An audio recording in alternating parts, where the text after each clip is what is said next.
Alright guys, TacticalRab again today. Hope you're doing well and enjoying your day so far. Welcome back to Valorant News. The grand finals of the lock-in Valorant tournament in Sao Paulo begins today. Two mega teams going up against each other. The viewership I'm sure is going to be crazy for this one because Fnatic could go an entire tournament undefeated in terms of map counts. And that's what NRG coach cNed is also implying when he says that their practice right now since going back to North America has been pretty terrible because a lot of the tier 2 teams are awful compared to what they played in Europe when they practiced over there with OpTic towards the end of last year. Very much enjoyed your thoughts in the comments below. Hit the like button if you enjoy. Subscribe if you are new as always. Firstly, we've got to talk about Gekko, of course, the new agent that is being officially revealed today. But yeah, they did the final teaser last night and the images started to emerge. Now, it seems like there was some leak on YouTube here. So clearly Riot were planning to reveal this on their own. But of course, we've got Reina on the left-hand side. This is Gekko, the new character. And this is his pet. So yes, he does have a pet, as we thought maybe the other day,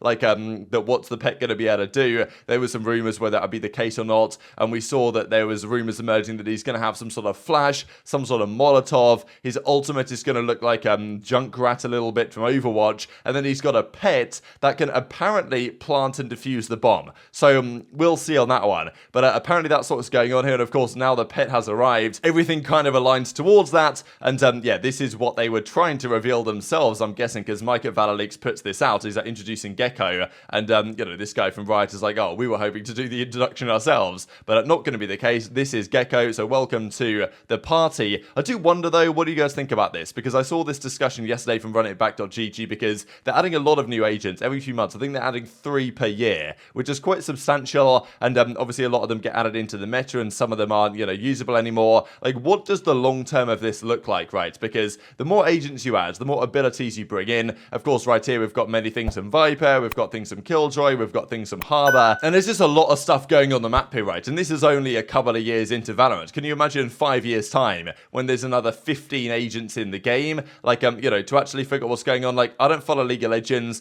but when I try and see what's going on, I've absolutely no idea. And I know that if I play the game a lot, I would. And obviously in Valorant, you know, if we watch it pretty often, you get an idea what's going on. But for new players trying to come in and watch, or for new fans, like, I think it is a little bit difficult to figure out, like, what is happening when you see shots like this, which, you know, it's understandable why people get frustrated and why people meme on this stuff, and you can understand why, because this is only relatively early days, and yet, you know, we're going to get 3 more agents this year, 3 more things to happen. So, you know, is there a problem with visibility? Now, if you know what you're looking at, like, and the clarity, as Baller says, is good. Like, you can see here what is what on the screen, but, you know, you've got to know to a certain level, and if they add way more agents, as they will, then, you know, things get more complicated. So maybe that's just one thing to keep your eyes on from like a new viewer, new player perspective. Also to confirm the 2 teams today for the show match going on. So Gekko will be revealed and played by Tarek, Mimi and Co, and also cNed joined on Team Tech with Paula and Sermaza, and then FRT's team has SK Rossi, Vela, Pankara and Sagetsu on their team. So definitely some interestingly matched up teams here. But yeah, so Gekko we believe will be playable in this series, which is pretty exciting actually. Just you know, just to see how he'll play, whether he can plant and defuse the bomb or his pet can and all this stuff. So we'll see how it goes. Also just wanted to mention, because I know there's been some concern, and for good reason, around Sick right now, because Sick's been, you know, he's been going through an interesting time the last few days.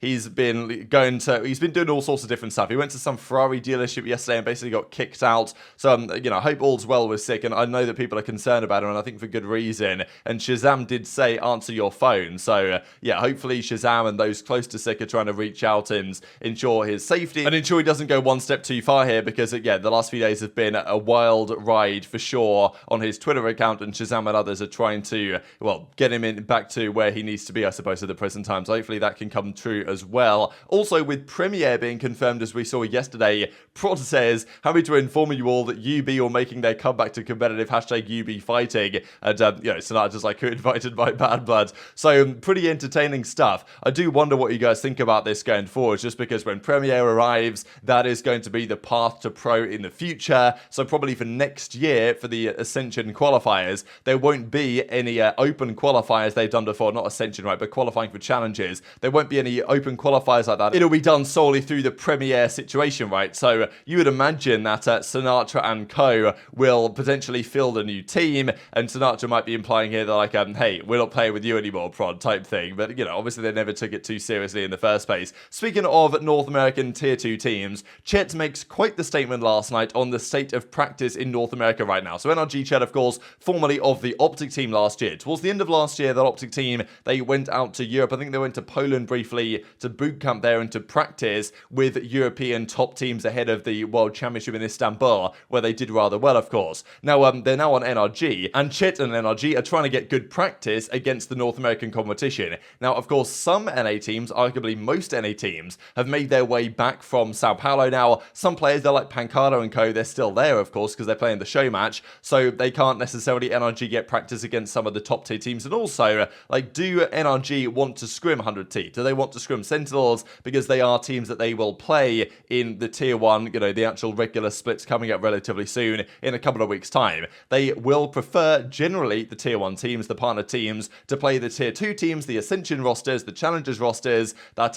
you know, should be pretty good. The likes of M80, the likes of the Guard, but obviously there's some drama going on there organizational-wise, obviously G2 and co. And Chet says, though, that maybe outside of those teams, and even maybe including those teams, most of the teams are terrible. He reckons half of them are a waste of time, not good practice at all. Even Som says, you know, like, at them, if you're going to tweet this, at EU, of course, of M80. So, yeah, who do you think Chet is talking about here? Of course, he's going pretty hard on some of these teams. Maybe he's looking at, you know, are they really scrimming a Turtle Troop? Are they scrimming a, you know, former Breakthrough, now Moist Moguls? Are they scrimming, you know, like a Disguised Toast, right? Even though I think the Disguised Toast probably have relatively good practice, that team. But calling out pretty hard here some of these rosters in tier 2 challenges, saying that they're not really good and the quality of practice is also terrible. So maybe NRG and North American teams in general have a rather limited selection of teams they can realistically practice against. And Chet basically says that Europe is way better. And that is one of the reasons maybe why Europe is pulling ahead right now. But we'll see if that comes true tonight. Yesterday, though, massive EMEA matchup, Fnatic versus NAVI. Fnatic, of course, went into this series with a 6-0 map count so far. They won their first round game against Sentinels. They then 2-0'd, was it Fury in the next round or whoever they 2-0'd, and then they 2-0'd 100 Thieves in the end. So, you know, they've played some good games, but they were playing a real big test, I thought, here in NAVI. But Fnatic are just way too good. I like this team is finally hitting the form that we expected them to be able to hit. Game 1 and Game 3 were super close, but Fnatic dominated the Game 2 here on the Lotus. Leo was making plays. I know the other day that Artis was watching their games and saying, yeah, this Leo guy does not have a flaw in his game. This guy's unbelievably good. And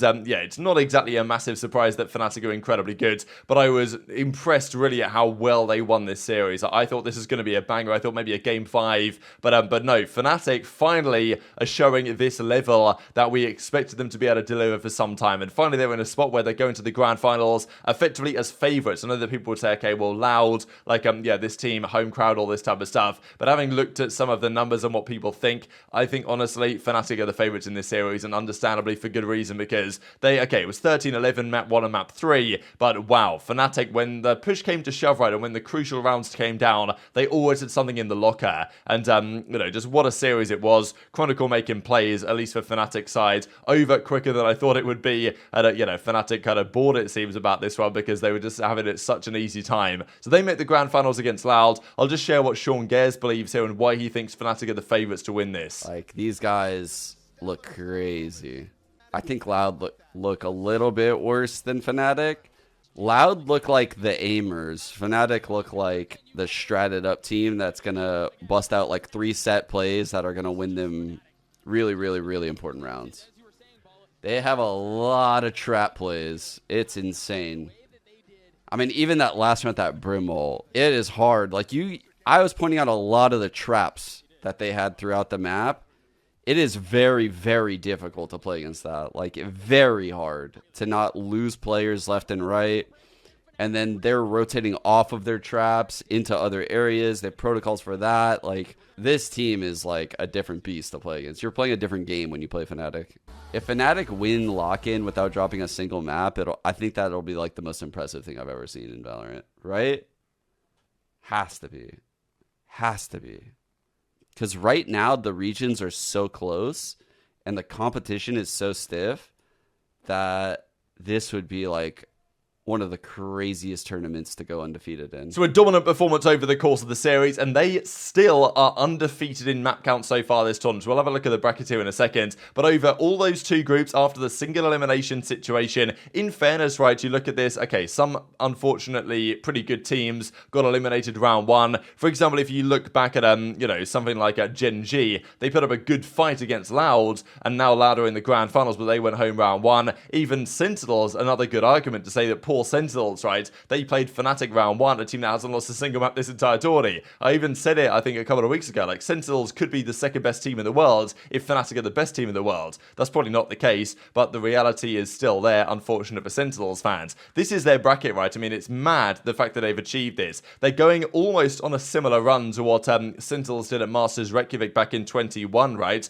Where they're undefeated in map count so far. They took down Sen, Fury, 100 Thieves, some close maps here, but always going in Fnatic's favour. And then they took down NAVI 3-0 to set up a grand finals with Loud, where they could, again, 3-0 this and dominate it. I don't think they will. I reckon it's going to be a little bit closer this time. I know that Sentinels fans are worrying about who to support. But yeah, what do you guys think? Sgares reckons that Fnatic should be favoured. I think they probably should be. But there's an argument to say that Loud, home crowd, that type of factor will give them some edge. But, you know, Fnatic just seem too strong and are finally the team that we expected them to be for some time. Can they close out, though? Because in the past, they have had issues. They've looked so good and then failed to deliver when the pressure was truly on. But I feel like this might well just be Fnatic's time. And of course, there's a big one in terms of what happens in Masters Tokyo. We've got one America's team in Loud, one European region team in Fnatic, and whoever wins guarantees their region one extra spot for Masters Tokyo, which is a big deal when it comes down to it in a couple of months' time, when we've got to determine which players or which teams. Only 3 from a region compared to 4 from a region is a very big deal indeed. So hit the like button if you enjoyed, subscribe if you're new, take care, and I'll see you next time.